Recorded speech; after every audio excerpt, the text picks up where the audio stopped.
ನಮಸ್ಕಾರ, ನೀವು ನೋಡ್ತಾ ಇದ್ದೀರಾ ನ್ಯೂಸ್ 18 ಡಿಜಿಟಲ್ ಕಂಟೆಂಟ್. ನಾನು ಮೈಸೂರಿನ ಪ್ರತಿನಿಧಿ ಆನಂದ. ಆಗಸ್ಟ್ 26ರ ಗಜ ಪಯಣಕ್ಕೆ ಈಗಾಗಲೇ ಪಟ್ಟಿಯನ್ನು ಬೆಂಗಳೂರಿನಲ್ಲಿ ಅರಣ್ಯ ಇಲಾಖೆ ಸಚಿವರಾದ ರಾಮಲಿಂಗಾರೆಡ್ಡಿ ಅವರು ಬಿಡುಗಡೆಗೊಳಿಸಿರುವಂಥದ್ದು. ಈ ಬಾರಿಯ ದಸರಾಗೆ ಕ್ಯಾಪ್ಟನ್ ಕಿಂಗ್ ಕ್ಯೂಂಬಿಂಗ್ ಸ್ಪೆಷಲಿಸ್ಟ್ ಅಂತಲೇ ಹೆಸರುವಾಸಿಯಾಗಿದ್ದಂತಹ ಅಭಿಮನ್ಯು ಬರ್ತಾ ಇಲ್ಲ. 60 ವರ್ಷ ವಯಸ್ಸಾಗಿರುವ ಹಿನ್ನೆಲೆಯಲ್ಲಿ ಆತನಿಗೆ ಕೋಕ್ ಕೊಡಲಾಗಿರುವಂಥದ್ದು. ಇನ್ನು ದಸರಾಗೆ ಯಾವೆಲ್ಲ ಆನೆಗಳು ಬರ್ತಾ ಇದೆ ಈ ಬಾರಿ ಅಂತ ಒಮ್ಮೆ ಪಟ್ಟಿಯನ್ನು ನೋಡೋದಾದರೆ, ಧನಂಜಯ, ಮಹೇಂದ್ರ, ಏಕಲವ್ಯ, ಪ್ರಶಾಂತ, ಗೋಪಿ, ಶ್ರೀರಾಮ, ಸುಗ್ರೀವ, ಲಕ್ಷ್ಮಿ ಹಾಗೂ ಕಾವೇರಿ ಆನೆಗಳು ಮೊದಲ ಹಂತದಲ್ಲಿ ಮೈಸೂರಿಗೆ ಬರಲಿದೆ. ಇನ್ನು ಎರಡನೇ ಹಂತದಲ್ಲಿ ರೂಪ, ಚೈತ್ರ, ಶ್ರೀಕಂಠ ಆನೆಗಳು ಕೂಡ ಮೈಸೂರಿಗೆ ಬರಲಿದೆ. ಇನ್ನು ಎಲ್ಲರ ಅಚ್ಚುಮೆಚ್ಚಿನ ಆನೆಯಾದಂತಹ ಭೀಮಾ ಆನೆಗೆ ಈ ಬಾರಿ ಮೀಸಲು ಪಟ್ಟಿಯಲ್ಲಿ ಅವಕಾಶವನ್ನು ಕೊಟ್ಟಿರುವಂಥದ್ದು. ಈ ಹಿಂದೆ ಅನೇಕ ಆನೆಗಳಿಗೆ ಮದವಿರುವ ಕಾರಣಕ್ಕಾಗಿ ಈ ಬಾರಿಯ ದಸರಾಗೆ ಬರೋದಿಲ್ಲ ಅನ್ನುವಂತಹ ಒಂದು ಮಾತಿತ್ತು. ಆ ಹಿನ್ನೆಲೆಯಲ್ಲಿ ಮದದ ಕಾರಣಕ್ಕಾಗಿ ಭೀಮನಿಗೆ ಈ ಬಾರಿ ಮೀಸಲು ಪಟ್ಟಿಯಲ್ಲಿ ಸ್ಥಾನವನ್ನು ಕಲ್ಪಿಸಿಕೊಟ್ಟಿರುವಂಥದ್ದು.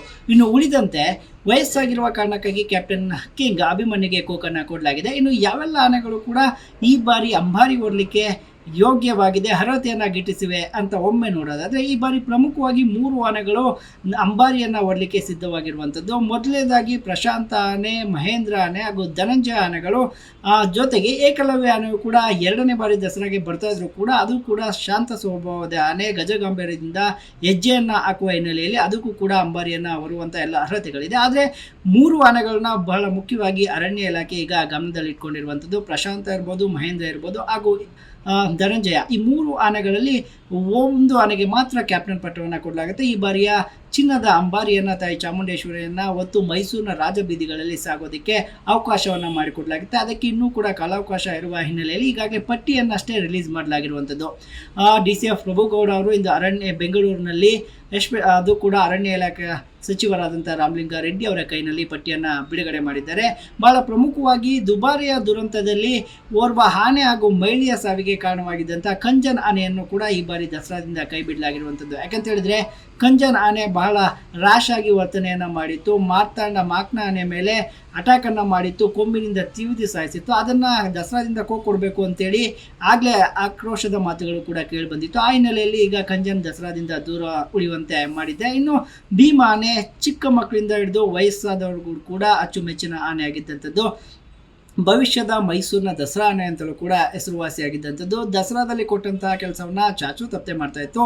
ಆ ಆನೆಗೂ ಕೂಡ ಈ ಬಾರಿ ಮೀಸಲು ಪಟ್ಟಿಯನ್ನು ಕೊಟ್ಟಿರುವಂಥದ್ದು. ಯಾಕಂದರೆ ಮದ ಇದ್ದ ಕಾರಣಕ್ಕಾಗಿ ಅದು ಸ್ವಲ್ಪ ಕೂಲ್ ಆಗಬೇಕು ಅಂತೇಳಿ ವರ್ತನೆಯಲ್ಲಿ ಸ್ವಲ್ಪ ಬದಲಾವಣೆ ಕಾಣಿಸ್ತಾ ಇದೆ. ಆ ಹಿನ್ನೆಲೆಯಲ್ಲಿ ಮೀಸಲು ಪಟ್ಟಿಯಲ್ಲಿ ಭೀಮನಿಗೆ ಅವಕಾಶವನ್ನು ಕೊಡಲಾಗಿರುವಂಥದ್ದು. ಇನ್ನು ಶ್ರೀಕಂಠ ಆನೆಗೂ ಕೂಡ ಮದ ಇದೆ ಅನ್ನುವ ಕಾರಣಕ್ಕಾಗಿ ಅದು ಬರೋದಿಲ್ಲ ಅನ್ನುವಂಥ ಮಾತಿತ್ತು. ಆದರೆ ಶ್ರೀಕಂಠ 2ನೇ ಹಂತದಲ್ಲಿ ಬರ್ತಾನೆ ಅಂತೇಳಿ ಈಗ ಅರಣ್ಯ ಇಲಾಖೆ ಪಟ್ಟಿಯನ್ನು ರಿಲೀಸ್ ಮಾಡಿರುವಂಥದ್ದು.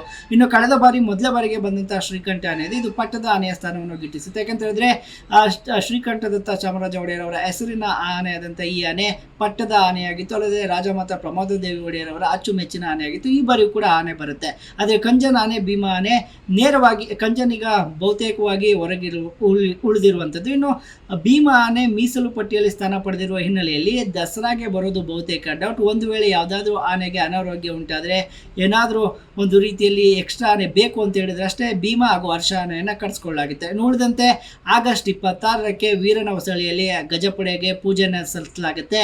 ಅಲ್ಲಿಂದ ನೇರವಾಗಿ ಅರಣ್ಯ ಭವನಕ್ಕೆ ಆನೆಗಳನ್ನ ಕರೆತರಲಾಗುತ್ತೆ. ಅಲ್ಲಿ ಒಂದು ದಿನ ರೆಸ್ಟ್ ಬಳಿಕ ಪುರಪ್ರವೇಶವನ್ನು ಗಜಪಡೆ ಪಡೆಯುತ್ತೆ. ಪುರಪ್ರವೇಶಕ್ಕೆ ಬೇಕಾದಂತಂದ್ರೆ ಅರಮನೆಗೆ ಎಂಟ್ರಿಯನ್ನು ತೆಗೆದುಕೊಳ್ಳುವಂತಹ ಸಂದರ್ಭದಲ್ಲಿ ಸಕಲ ಸಂಪ್ರದಾಯಗಳೊಂದಿಗೆ ಜಿಲ್ಲಾಡಳಿತ ಗಜಪಡೆಯನ್ನು ಸ್ವಾಗತ ಮಾಡುತ್ತೆ. ಇನ್ನು ಅದಕ್ಕೆ ಕೆಲವೇ ದಿನಗಳು ಬಾಕಿ ಇರುವಂಥದ್ದು. 2026ರ ವಿಶ್ವವಿಖ್ಯಾತ ನಾಡಹಬ್ಬ ದಸರಾಗೆ ಇನ್ನು ಕೆಲವೇ ದಿನಗಳು ಬಾಕಿ ಇದೆ. ಗಜಪಯಣಕ್ಕೂ ಕೂಡ ಇನ್ನು ಕೆಲವೇ ದಿನಗಳು ಉಳಿದಿರುವಂಥದ್ದು. ಆದರೆ ಈ ಬಾರಿ ಎಲ್ಲರಿಗೂ ಕೂಡ ಅಭಿಮನ್ಯುವಿಲ್ಲದ ದಸರಾ ಅಂತೇಳಿ ನಿರಾಸೆ ಉಂಟಾಗಿರುವಂಥದ್ದು. ನಿರ್ಭೀತ, ನಿಷ್ಪಕ್ಷಪಾತ, ವಿಶ್ವಾಸಾರ್ಹ ಸುದ್ದಿಗಳಿಗೆ ಮತ್ತೊಂದು ಹೆಸರಾಗಿರುವ ನ್ಯೂಸ್ 18 ಕನ್ನಡ ಈಗ ಆಪ್ನಲ್ಲೂ ಲಭ್ಯವಿದೆ. ದಯವಿಟ್ಟು ಇಲ್ಲಿರುವ QR ಕೋಡ್ ಅನ್ನು ಸ್ಕ್ಯಾನ್ ಮಾಡಿಕೊಂಡು ಆಪ್ ಡೌನ್ಲೋಡ್ ಮಾಡೋದಕ್ಕೆ ಮರಿಬೇಡಿ. ನಿಮ್ಮ ಬೆಂಬಲ ಹೀಗೆ ಸದಾ ನಮ್ಮೊಂದಿಗಿರಲಿ. ಧನ್ಯವಾದ.